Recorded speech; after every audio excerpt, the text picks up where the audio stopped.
In agriculture, a harrow is an implement for breaking up and smoothing out the surface of the soil. In this way it is distinct in its effect from the plough, which is used for deeper tillage. Harrowing is often carried out on fields to follow the rough finish left by ploughing operations. The purpose of this harrowing is generally to break up clods and to provide a finer finish, a good tilth of soil structure that is suitable for seedbed use.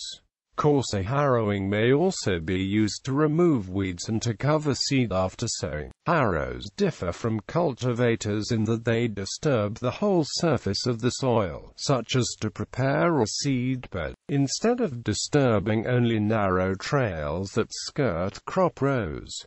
There are 4 general types of harrows: disc harrows, tine harrows, chain harrows, and chain disc harrows. Harrows were originally drawn by draft animals, such as horses, mules, or oxen, or in sometimes and places by manual laborers. In modern practice they are almost always tractor-mounted implements, either trailed after the tractor by a drawbar or mounted on the 3-point hitch. A modern development of the traditional harrow is the rotary power harrow, are often just called a power harrow. Types. In cooler climates the most common types of the disc harrow, the chain harrow, the tine harrow, a spike harrow, and the spring tine harrow. Chain harrows are often used for light work such as leveling the tilth or covering seed, while disc harrows are typically used for heavy work, such as following plowing to break up the sod. In addition, there are various types of power harrow, in which the cultivators are power-driven from the tractor rather than depending on its forward motion. Tine harrows are used to refine seed bed condition before planting, to remove small weeds in growing crops, and to loosen the inter-row soils to allow for water to soak into the subsoil. The 4th is a chain disc harrow. Disc attached to chains are pulled at an angle over the ground.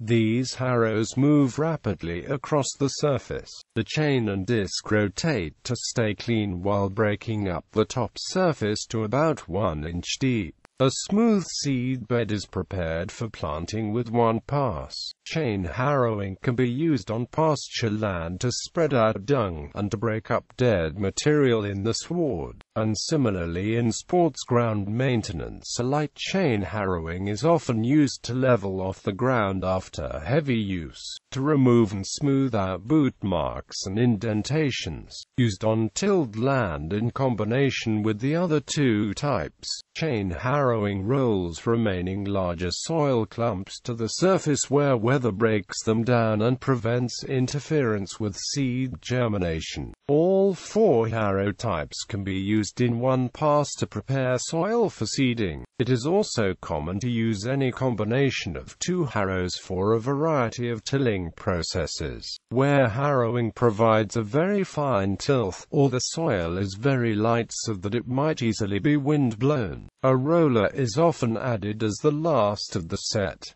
Harrows may be of several types and weights, depending on the purpose. They almost always consist of a rigid frame that holds discs, teeth, link chains, or other means of moving soil, but tine and chain harrows are often only supported by a rigid towing bar at the front of the set. In the southern hemisphere, so-called giant discs are a specialized kind of disc harrows that can stand in for a plow in rough country where a moldboard plow cannot handle tree stumps and rocks, and a disc plow is too slow. Giant scalloped-edge discs operate in a set, or frame, that is often weighted with concrete or steel blocks to improve penetration of the cutting edges. This sort of cultivation is usually followed by broadcast fertilization and seeding, rather than drilled or row seeding.